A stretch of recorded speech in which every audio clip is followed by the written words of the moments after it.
Well, welcome to a new show with a different format than Ask the Cheese Man. This is called Your Curd Nerd Journey. And the premise is pretty simple.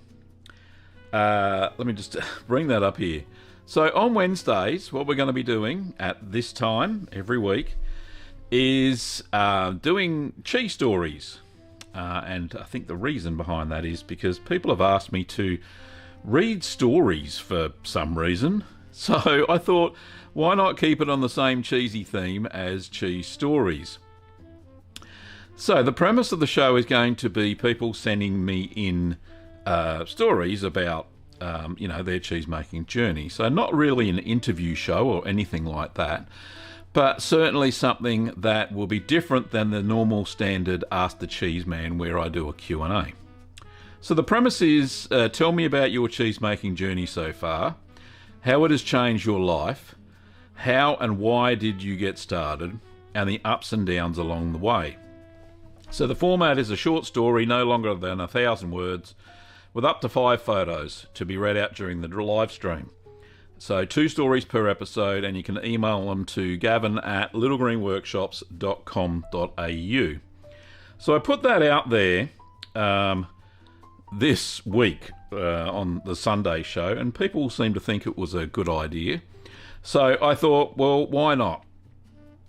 So here we are with the very first one, and the very first one is going to be my story that I'm going to share with you today. I don't know how long the episode is going to go for, but I'm sure there'll be a little bit of time for some question and answer, whether that be about the story or about the YouTube channel or about cheese making in general. So I'm quite happy to field some of those questions. Before I go on, let's not forget that the show is supported by members and patrons. Thank you to all of the YouTube members. Here's a recent list of YouTube members who are current.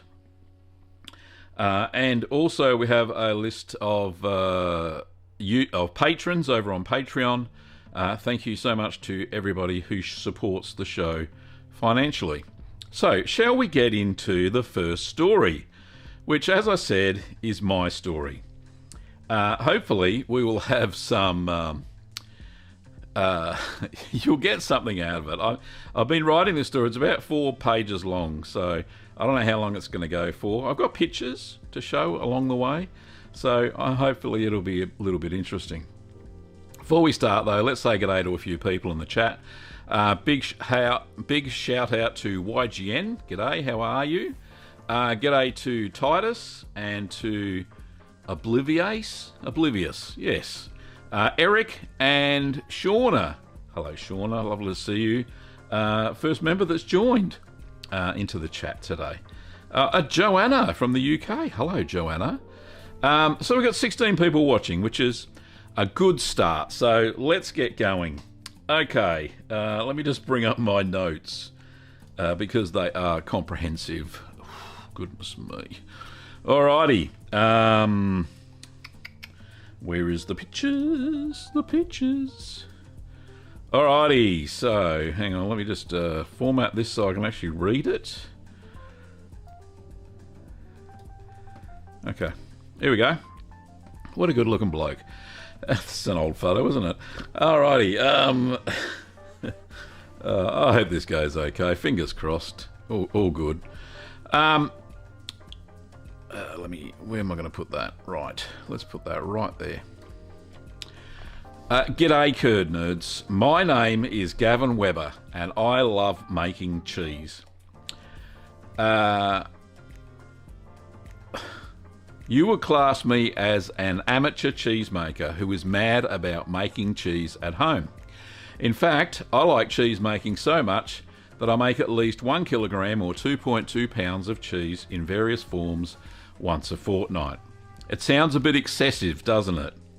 I bet you would want to know how I started on this cheese making journey and how I went from cheese consumer to cheese producer. Alrighty then, here is my curd nerd journey. I grew up on a dairy farm where my family managed about 120 milking cows and a couple of bulls and the odd sheep or two. We also kept chickens and ducks to provide us with fresh eggs. There were even a couple of pigs for meat. Milk was obviously in abundance, and as you would expect on a dairy farm, as a child my brothers and sister and I would drink raw milk by the bucketful. Dad also made and extracted cream from some of the milk so that my mum could make butter and drink skimmed milk. With all this abundant milk, one thing you would think that we would make was cheese. But alas, this was not the case. My parents did not make cheese in any form, not even yogurt, and we grew up thinking that processed cheese, which came wrapped in a blue box and in tin foil, was the cheese that was what cheese was supposed to taste like. You did not even need to refrigerate it. My dad used to call this soap, made by Kraft, soap suds, but being uninformed kids, we did not know that cheese got any better than this rectangle block. This was back in the 1960s and 1970s. God, I'm showing my age now, aren't I? And the Australian palate was a lot different from the multicultural flavours we have in our diet today. The country was still growing in population through immigration from mainly Mediterranean backgrounds. This influx of different cultures brought with it a change in diet from the bland meat and two veg to an abundance of gastronomic delights that Australia is now renowned for worldwide. One such multicultural experience introduced me to a milk byproduct other than butter and soap suds, the processed cheese. I was visiting my school friend George Polomiadis, whose parents were of Greek origin, and they invited me to stay for lunch. At the meal they served Kalamata olives, fresh flat bread, preserved salami, and best of all, homemade Greek yogurt and freshly made feta.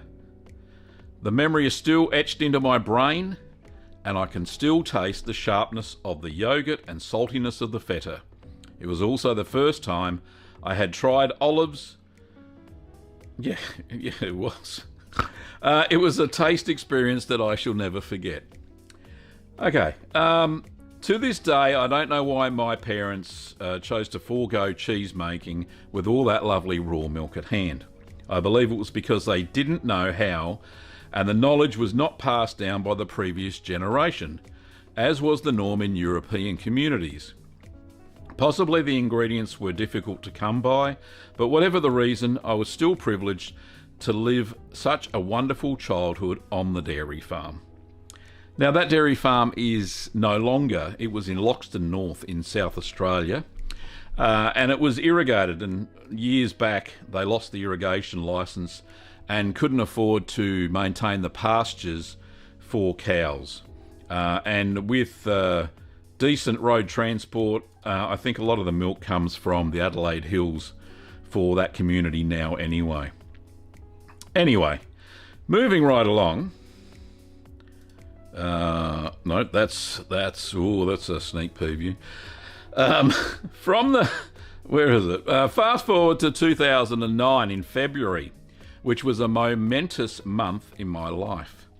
It was the first time I had made my first cheese. But why was it momentous, you ask? Well, from the day that I had first tasted those Greek dairy products at my mate's place, I'd always wondered how they made cheese at home. Most cheeses I knew about were made under hygienic factory conditions and were processed cheeses. We just didn't have many options out in the country. Now was my chance. Our local community centre was hosting a cheese-making course, and to cut a long story short, I thoroughly enjoyed the 5-hour course. I made some feta and then purchased a very basic cheese-making kit afterwards, so I could make my very own cheese at home. Finally, my wish came true, and I created a delicious feta not unlike the one that I remembered all those years ago. Okay, now do I have a picture of that? There we go. So I actually marinated some of that feta as well. You can see that there. That's my very first jar of marinated feta. One mistake I made when I made this marinated feta, or I call it Persian feta, and that's what they seem to call it here in Australia, is I used just olive oil. So all the herbs and spices and stuff, all perfect, no problems whatsoever. But I used olive oil, and then you put it in the fridge, and the olive oil solidifies at about 10 degrees Celsius, so it goes hard in the jar, and the cheese doesn't marinate very well. So a trick that I've learnt since then is to add 50% olive oil and 50% sunflower oil, and that stops the cheese. It stops the oil from going solid in the fridge. So there you go. There's a tip as we go along. Where I'm up to. After making cheese every 2 weeks for a few months, basic cheeses like feta, as you can see there, Wensleydale, there we go. There's my very first Wensleydale. Caerphilly, and a very poor attempt at Parmesan, I decided to attend another course to learn on how to make blue cheese. Once again, the original ladies, Dorothy and Lorraine, took me through the process to make Stilton, a cheese I've now made several times. It turned out okay, but not amazing. I needed to practice my craft to hone my cheese-making skills. So I made a decision that would change the world of home cheese-making forever. Big statement, but I think it's probably true. We'll see. I started the cheese-making blog Little Green Cheese and a YouTube channel to document the process of making cheese in my kitchen. I was already a prolific writer on my blog The Greening of Gavin, which documented my sustainability lifestyle, so it was an easy transition to these forms of media. I made a few cheeses and videoed them, and then crafted them into basic tutorials. Although my video editing skills were lackluster, my passion for cheese was not. The early cheeses were fine, but could have been much better. My favourite was Wensleydale with sage, which you can see on the screen there, which was one of the best cheeses that I'd made in the first 6 months of my journey. It was simply delicious. The problem was that I could not source cow's milk that had not been pasteurised and homogenised. Now, this is standard milk that you see in all the supermarkets. Most of the cow's milk is, these days, pasteurised and homogenised. So, the key homogenisation was the key issue, because the structure of the final cheese suffered in flavour because it destroyed the fat globules in the process. Okay. There's the finished Wensleydale with a nice glass of Pinot Noir and some homemade sourdough bread that Kim and I made. And it was just a lovely little snack. It was really good. Okay. What are your thoughts so far? I've still got lots to go, but so far I think the story's not too bad. So we'll keep going, shall we? Alrighty. It was about a year into my journey that I managed to find a brand of pasteurised, unhomogenised milk that was perfect for cheese making. This was when it all changed. No longer was there a sloppy curd set, propped up by calcium chloride, but a strong curd and a delicious final cheese when mature. I became confident enough that I was approached to teach locals how to make cheese at the very same community centre that I had learned the craft at. Every month, there we go. Every month, is this cheese? Yes, this is cheese. Every month, Kim and I would pack up the car with sun-dried cheese, with cheese-making equipment, and teach a class of eager students, 4 to 8 at a time, depending on the cheese we were teaching. We took along basic supplies and equipment for sale, and it was not long that students were asking for more. So we decided to set up an e-commerce website to sell the necessary cheesemaking kits, supplies and equipment for home cheesemakers in Australia. The Little Green Cheese website opened in November 2014 and has been successful ever since. This is the shop that Kim and I own, obviously, and we send cheesemaking stuff to the whole world now, which is great. It really does help support us in the manner that we can we can make videos and all that sort of stuff. 2 seconds. Okay. So that was a workshop that we actually held at home. It was one of our very first ones. And there's a workshop at a community centre, me teaching a lady how to stretch her curds. And there's the community centre at Melton South, where I had taught all the way up until when COVID hit, and then we stopped teaching, and we haven't taught since, basically. Anyway, back to the story. Where the heck has it gone? By April 2015, the YouTube channel, the one you're watching now, had reached 10,000 subscribers, and I had made over 46 video tutorials. This new milestone gave me a massive boost to make more cheese. The popular tutorials were Camembert and Quick Mozzarella. I think the Camembert's got over 600,000 views, and the Quick Mozzarella is at about 4.6 million views. Pretty close, I think, which is absolutely mind-blowing. After crossing the 10,000 subscribers goal, I started opening my videos with G'day Curd Nerds, which caught on like wildfire, and the subscriptions grew and grew. I began to make at least one cheese a week and was addicted to the process. It was like a hobby, but on steroids. YouTube released their live streaming product, so I decided that it would serve the Curd Nerd community to stream a Q&A style show about cheese making. I tried one live stream in February 2016, but the technology and the internet speeds were just not up to scratch at my house. So I recorded the show until we managed to get a faster internet connection in June of 2017. Ask the Cheese Man episode 19 was the first live one and was successfully streamed to a sufficient quality, and it gave me a heck of a buzz. I've been live streaming this show, Ask the Cheese Man show, for over 300 episodes. And have a faithful following of highly passionate curd nerds. So cool. Whew. Okay. In 2016. Yeah, 2016. I appeared on a TV show, Vasily's Garden. And this character here, Vasily, he started off on independent television. And I showed some of my cheese making stuff, but mainly we went around the garden and stuff, and it was really good fun. I've been on a few TV shows now.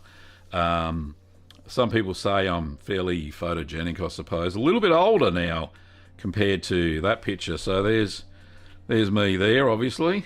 And what do I look like now? A bit older. Worse for wear, I suppose. But yeah, that was a while ago. And on the show, we actually tried some Parmesan, and it was really, really hard. So nearly cracked me teeth on it, I think. It was one of the worst Parmesans I'd ever served up. Never again. Anyway, moving right along. Okay. Is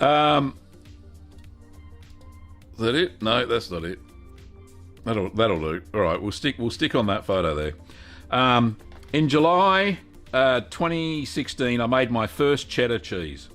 I finally got up enough confidence to attempt the cheddaring process, which looked really daunting on paper. But once I got into the process and made one, I made a second cheddar the next day and filmed the process. When launched, the cheese and the video tutorial became a massive hit and went viral. I'd never seen so many views on a video so quickly. It was my most popular cheese making video with over 4.2 million views to date. Now, I think one of the reasons it went crazy was because somebody posted it on Reddit and it got to the top of the front page of Reddit. So people just... anyway, it is what it is. It was quite amazing. And yeah, it just blew me away. So from there, the cheese making videos kept flowing, as did the tutorials and all the wonderful cheeses that Kim and I got to sample from my cheese making endeavours. Now, as at April 2024, and with the pandemic behind us, the channel currently stands at 331,000 subscribers with 839 videos and over 33 million views. I'm very proud of my legacy to the Curd Nerd community. So that is basically my story so far. How many minutes did that take? 21 minutes. That's not too bad. Yeah, back to me head. So Joanna's got a comment there, and I'll just get rid of that. Where is it? Right. She says, have you ever thought about writing a book about your cheese journey? Your entire historic path to cheese making, and include recipes for each cheese in the story as you go. Well, funny you should say that, Joanna. I actually do kinda, maybe. So I've written 2 books. One, Keep Calm and Make Cheese, and the other one's Keep Calm and Make More Cheese. Where are they? So I can show you. We'll get there. Let's go into the shop. Come on, computer, work. So over on Little Green Workshops, which is our shop, we have books, cheese making books. So I've got 2 books I've written, Keep Calm and Make Cheese and Keep Calm and Make More Cheese. Both books. So the first book, both are spiral bound, and there are ebook versions, of course. Let me just move. There we go. Move that there. That's a bit better. So there's 27 recipes in the first one, and a bit of the story and a bit about what I discovered when I was making cheese initially. And then the second book has over 72 recipes, and they're all based on the video. So if you in the book itself, now do I have a picture of that? Do I have a picture of the books somewhere in here? If I look at this product,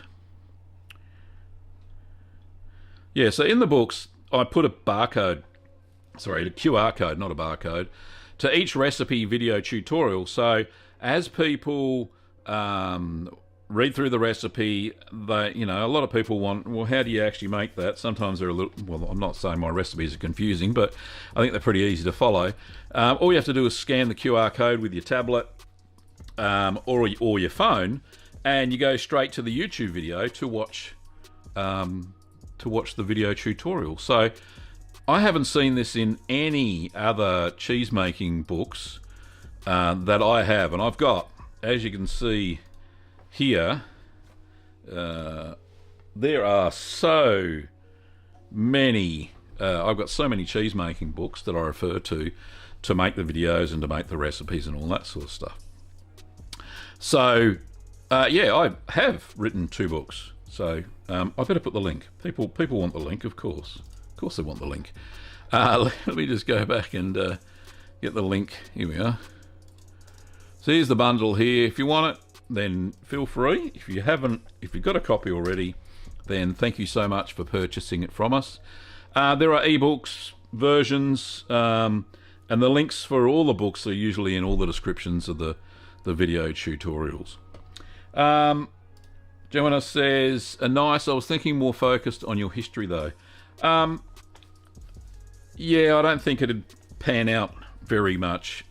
It's like a biography, I suppose. Is that what you're talking about? Um, it would take a long time to write a biography, autobiography, and Kim would be able to help me for a bit. But I spent 20 years in the Navy, and then after that, another 17 years working in IT, and my brain's not as good as it should be. So yeah, I probably won't buy that, do that, Joanna. I think the video history is enough to satisfy most people. If you want to look at the history, all you have to do is go to the channel page. Here's a good tip. So you go to the channel page. This is what I was doing tonight to write the story that I just read to you. So what I did was I went to the channel page, and I I went to videos, and I selected oldest. So I went back, and you can see there, this is how janky some of these videos are. I actually had the very first one I released. Well, the first one I released was just a 34-second scan of me going around the kitchen with my prep for cheese making. And the second one that I made was Caerphilly cheese, which I'd made a few times before, so I was confident enough to actually film it. But you can see it's in 3 parts, because when you initially, back then anyway, when you initially started on YouTube, you could only have videos that were 10 minutes long. And this video tutorial, I couldn't, because the first time I really edited one, I'd never been able to figure out how to compress it into a short video. Anyway, with that said, my videos these days are, between 15 and 30 minutes long. They're as short as they need to be, or as long as they need to be, to get the message across and to help people make that cheese. Anyway, I had to make them in 3 parts. So you can see the first one, Caerphilly, is in 3 parts. Parmesan cheese is in 3 parts. 2 parts. Pyrenees style cheese, which I haven't remade since, and it was a great cheese because it had green peppercorns in it. That was in 2 parts. Wensleydale, 2 parts. So eventually they put the timer up to 15 minutes so I can make 15-minute videos. But if you go through there, what I'm trying to get across is, if you go through, you'll see my journey in a video journal, if that makes sense. So you can watch every single one of them, and you'll see how I've grown and the things that I've learnt, because I've told everybody about it. So it's a video journal of sorts, but it also teaches you how to make cheese. So I'm very proud of that. Anyway, it's very cool. But yeah, it's a great thought. Thanks, Joanna, for throwing that in there. Jennifer says, good morning. What a pleasant surprise to wake up and catch one of these streams. Well, it's a little bit of a different format, Jennifer. So it's, as you probably saw as we were going along, it's more of a, well, it's called Your Curd Nerd Journey. So I had to start somewhere, so I might as well do my own. But I'm hoping that people will want to document their own journey with photos and a story, and I can present them here on the show. If it doesn't get off the ground, then that's fine. This is a great episode to add to my repertoire of cheese making videos that I've put in there. But yeah, it'd be great to do your story, Jennifer. It's always interesting. I know we've had an interview before and done that sort of stuff, but it's always good to have little story time.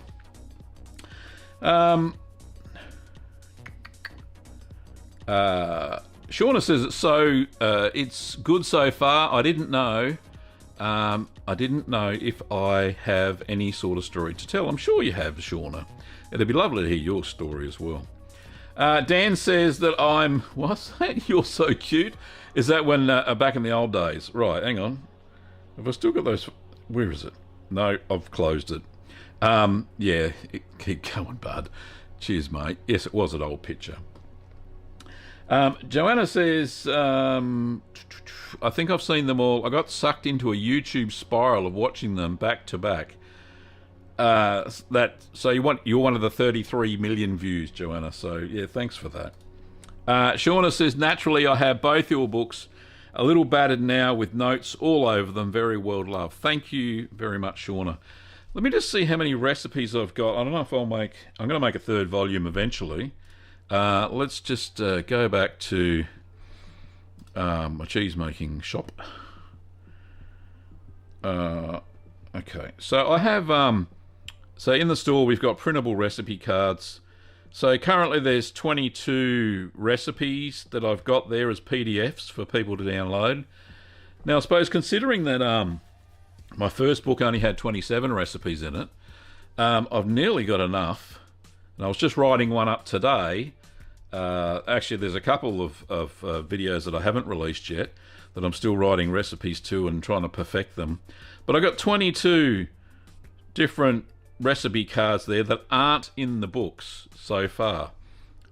So these will form the basis of a book eventually, but these are all only available on Little Green Workshops under the printable cheese recipe cards. So really, I've half written a book, I suppose. Another 25 recipes and we should be good to go. So that'll be interesting. Yeah, check that out. Mate, I don't know how many years it'll take me to write the next one, but it should be a lot quicker because I've already typed them up. So that's a good thing. And I've typed them to made sure that the video and the recipe is the same, so people won't have any issues, or too many issues anyway. So Eric says +1 on the old brain tissue. Thanks, Eric. And Jennifer said that's a super cool idea. Stories are a huge unifier and motivator, the core of human connection. Indeed. And Eric watches Jennifer as well and says, I love watching your interactions with family as you make your videos. And in fact, Jennifer, that's one of the funny things that I like about your videos as well. It's all very what's the word for it? It's nurturing. It's to watch the videos and have your family interact with you, and when you make your cheese and when you're learning how to make cheeses, it's just it's a blessing, and I'm so glad that you documented it as well. It's really good. I'm thinking we're at 30 minutes past the hour. If anybody's got any questions about cheese making, then we can kind of enter into some so Ask the Cheeseman style stuff. I don't want to fill it or anything like that. But Freak Glitcher says, love the channel, Gav. In cheese making, how much room is there to improvise? Or do you have to stick closely to the tried and true to avoid disaster? Look, you kind of have to... You got to stick to the scientific or biological principles of the ingredients that you're using. It is... You can't wing it, if that makes sense. You have to absolutely sanitize, right? Can't improvise with that whatsoever. You've got to get a good source of milk. You can't choose things like ultra pasteurized or UHT. You know, raw, pasteurized, homogenized, and add a real pinch pasteurized. I'll start again. Raw milk, pasteurized, unhomogenized, and pasteurized, homogenized are about as far as I go. And I stick for safety to pasteurized, unhomogenized. That has been, pasteurized at least to 63 degrees Celsius to kill off any bacteria. And I found that I have a lot less issues, things like early blowing, late blowing in cheese than lots of newbies did at the start. So I'm so glad I stuck to that. If I had started off with raw milk, it would have been a massive learning curve. And I think a lot of people give up. So it is a shame that happens, but because I've stuck to pasteurized milk, I don't have too many issues. Now, as far as timings and pressings, there is such a wealth of books to start off with, and when you're beginning, I found that it's so easy to just open up a recipe, give it a try, see if it tastes okay after a few months, or if it's a fresh cheese almost instantly, and get a bit of confidence and get going. But really, you can't muck up. Once you get the basic process down pat, then you can change things a little bit, add certain things in that aren't in the recipes, like spices and herbs and stuff like that. But really, you shouldn't vary too much, and that's why when you look at it, there's not 10,000 or a million different styles of cheese. There's only basically 6 or 7 different styles of cheese that have variations, if that makes sense. So, looking at, you've got fresh cheeses, you've got lactic set cheeses, you've got soft cheeses, you've got semi-hard and hard cheeses, you've got alpine style cheeses, blue, white mould, washed rind, washed curd, and that's really about it. So those different sorts of cheeses are kind of the tried and true, and anything else outside of that standard will cause disaster in cheese, if that makes sense. Okay. Hope that helped. Jennifer says, thank you, Gavin and Eric. That means a lot. No problems at all, Jennifer. Jacques from South Africa says, g'day. Thank you, Jacques. Escossi in Scotland, maybe Norway. It's been a long time. Says, I'm so grateful for all your lessons and fun. It has added a quality to my life that is just the best. So glad your journey has helped and in many ways led to all of our journeys. I suppose it has, hasn't it? And I'm not wanting to blow my own trumpet, because that's just something that Aussies don't do. I'm humbled by the email. I get, 15 emails a day, and mountains of comments that I reply back to every day, thanking me for, starting what I started. So, but yeah, you're well. Oh, there you go. Northern Norway. Thank you very much. I thought it was Norway. There you go. Jennifer says, funny enough, I'm up early because I couldn't stop my brain from troubleshooting some cheese issues. You have truly caught the cheese-making bug, haven't you, Jennifer? Oh, goodness me. Now, Jennifer has a question. Says, when making Munster, it calls for Geo, Candidum and B. linens. What I'm noticing is that the Geo is turning the cheese totally white, like red camembert. I thought the red was supposed to take over. Yes, indeed it does. Now, what you do is, initially you'll see the Geo take over. So when you wipe the... so Munster, I'm pretty sure you wash it, if I remember rightly back from my original recipe. There's 2 styles of Munster. One's an American version, which has annatto rubbed over the outside of it. And the French version, French Munster, is... has the B. linens wash. And by washing the cheese, the Geo just prepares the surface of the cheese. It neutralises the pH. So takes it back to about 6.4 pH. And B. linens loves that to start ripening. So it should start to go orange or a little bit red over the cheese. But as you wash it, it will go the redder sort of colour. So hopefully that answers your question, Jennifer. Jennifer, looks like you got some fans. Love my video. What's that? FDFF says, Jennifer, I love your videos. My girlfriend and I enjoyed your content. Oh, really enjoyed your content. Very cool. Eric has a question and says, what are your guidelines for using raw milk, Gavin? In particular, dosing and rennet, etc. Okay, on the odd time that I've used raw milk, Eric, what I tend to do is still use the same temperatures for the recipe.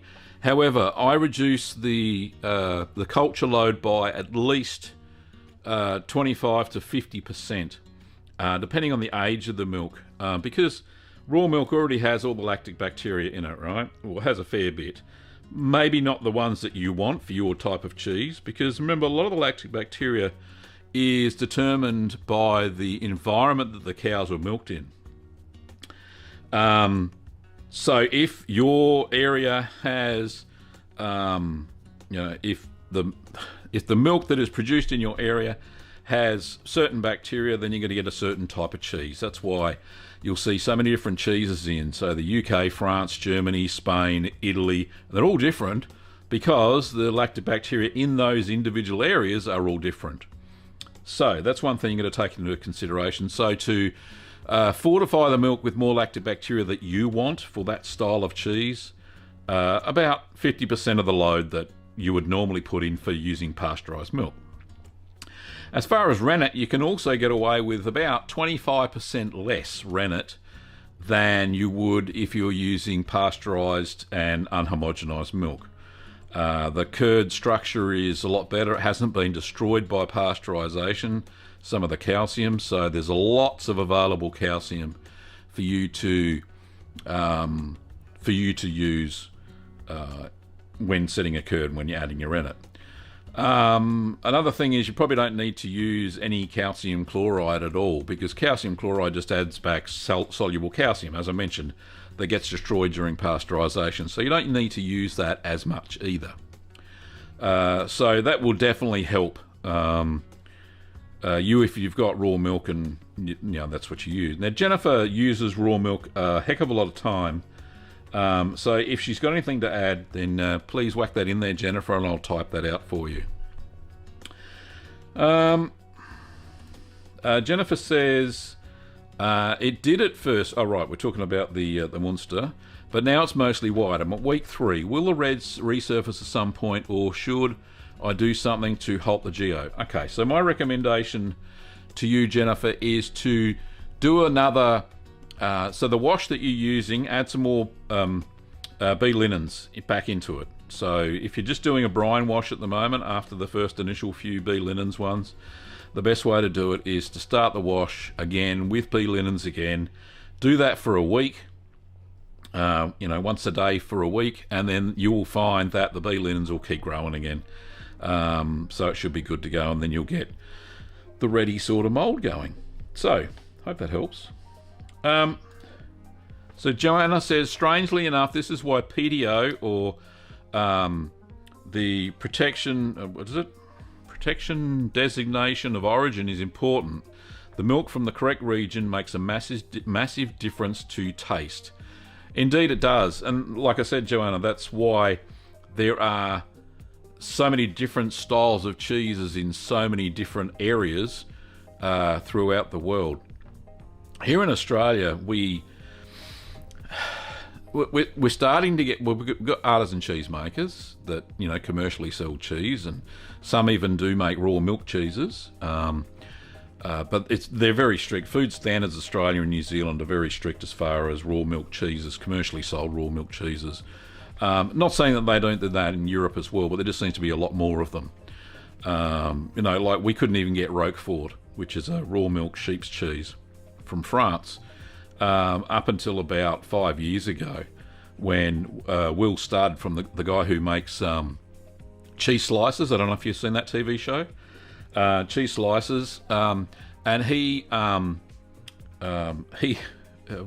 protested? Yeah, he protested to the government about not being able to import raw milk cheeses from Europe to Australia because they were basically banned. And he tried to import some Roquefort into the country. He got stopped by customs, and he was told to destroy it, basically. So what he did was he hired a hearse from a funeral company, put the wheels of Roquefort in the back, got a television crew together. It was probably his own TV crew.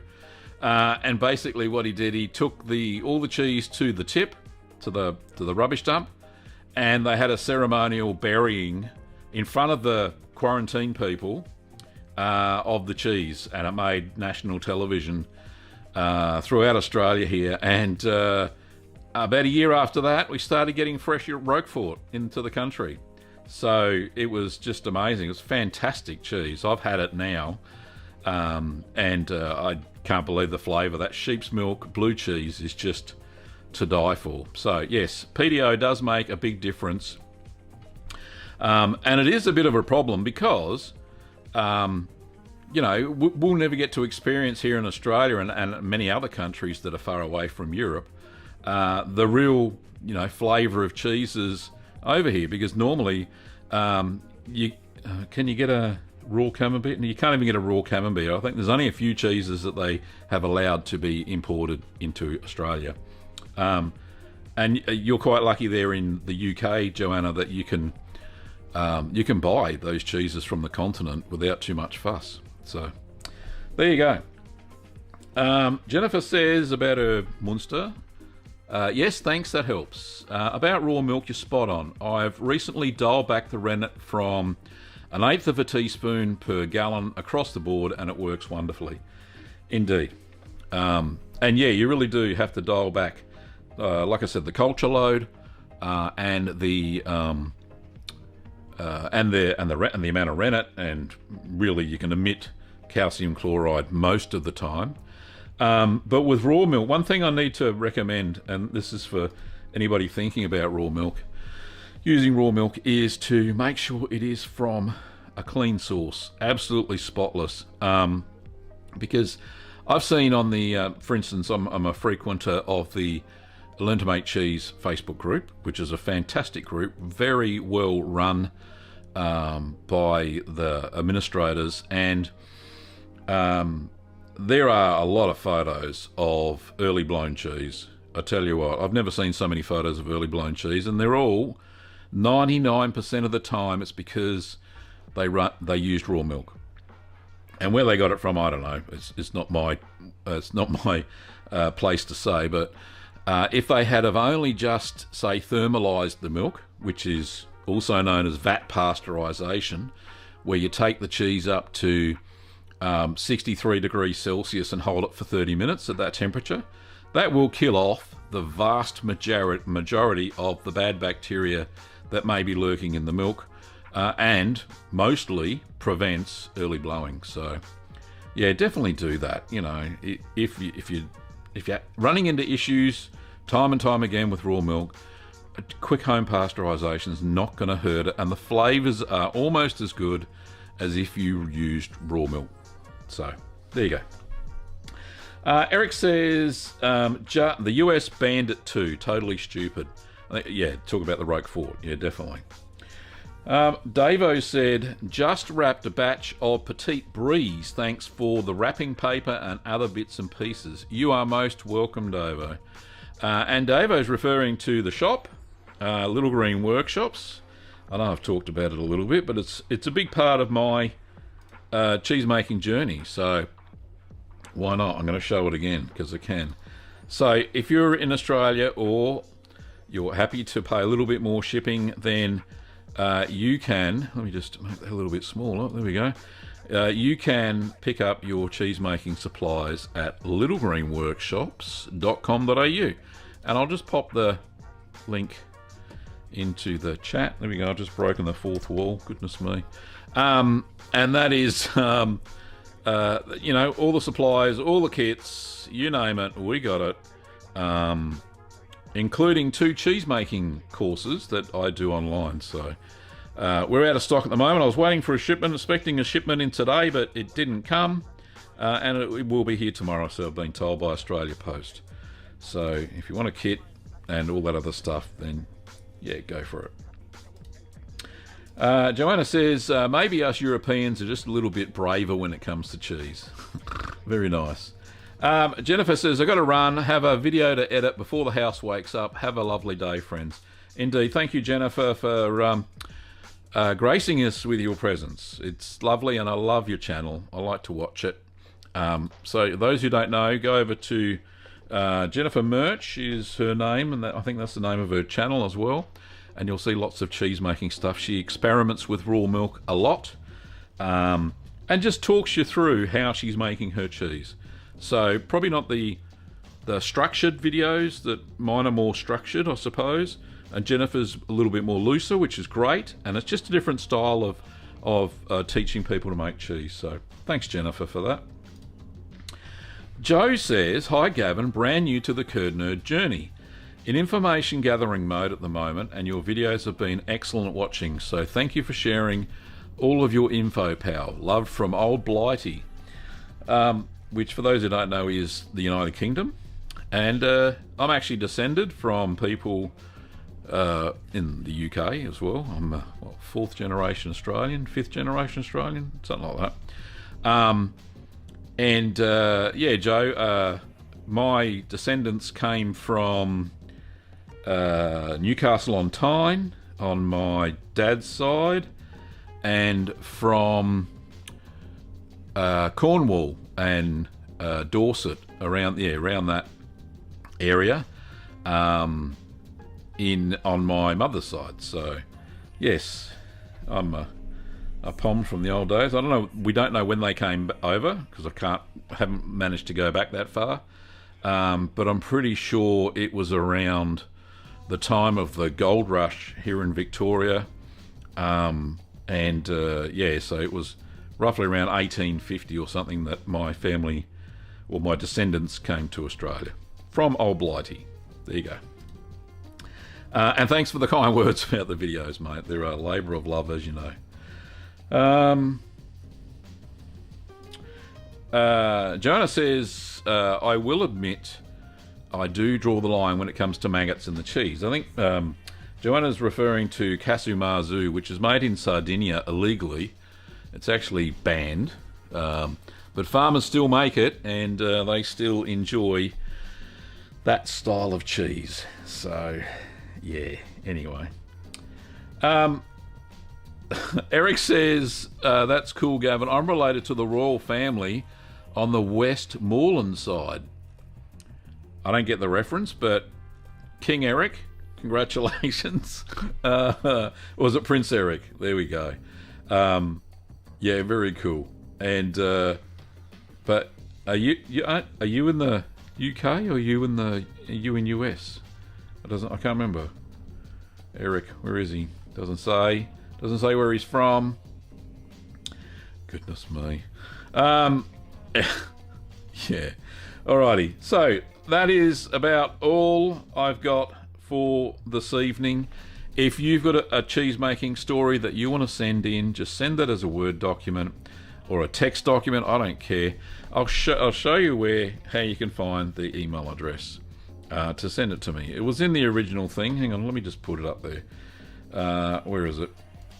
So down here, I'm hoping to fit in 2 stories per episode.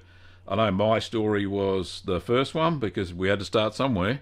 So if you have a story and a few photos that you want me to read out during the show, same time. So Gavin at littlegreenworkshops.com.au is where you can send your cheese making story. I don't care how long it is. 1,000 words would be great because that'll take about 15 minutes, especially with some photos that we can read out, but that would be really good fun. So hopefully this format of live stream has a few legs and we get a few stories. Now, if they're intermittent, that's fine. I'll just schedule them when I've got enough stories to make an episode. So I don't know if this will be weekly, but we'll see how we go.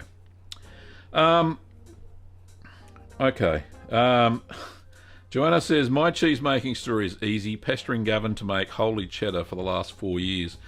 I've actually started writing a recipe for that, Joanna. So you'll be happy to know that the holy cheddar may become a reality. So we'll see. I'm going to have to do some experiments to perfect it. Shauna says, "Thank you, Gavin. Appreciate you sharing your journey." Thank you, Shauna. I appreciate your support on the channel every single week. So thanks so much. I really enjoy it. And Eric says, "Cheerio. Enjoy the stream." Thank you, everybody. Cool. Yep, very cool. Thank you, everybody. I've really appreciated you spending some time with me this evening here in Australia. It's a cool one at the moment, but we will be here. I'm working on I'll tell you what I'm working on. I'm working on.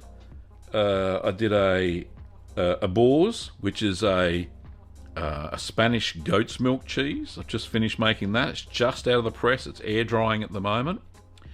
When it's air dry, I'll be rubbing smoked paprika and olive oil all over the cheese. Very similar to what I did with the smoked paprika kafili, so that should be good fun. So that's in the works. That's sitting on the kitchen bench. I also just cleaned up a baby Swiss, which I thought was a bit of a disaster, but it seems to have expanded a little bit, so I think there might be some eye development. It's a very soft cheese. It went from about that tall to about that tall. Yeah, so it's flattened a little bit. I don't think I pressed it hard enough, but I'm going to show the video soon and may make another version of it, but we'll see. I think the pressing was a bit of a bun fight, but that'll be good. And tomorrow I bought, it's for Anzac Day. It's Anzac Day here in Australia tomorrow. Should be good fun. I'm going to be making cheese, and as a veteran I can do that.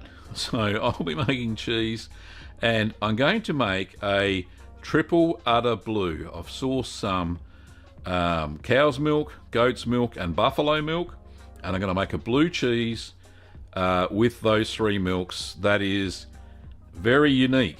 I've actually made the recipe myself. This is an original for me. So thanks for watching, Curd Nerds. I will see you either in the next video, which is, I'm not sure, they're not quite finished yet, but they're taking a little bit longer than normal because I'm trying to show the whole process. But definitely see you on Sunday during Ask the Cheeseman. All right, thanks for watching, Curd Nerds, and I'll see you next time.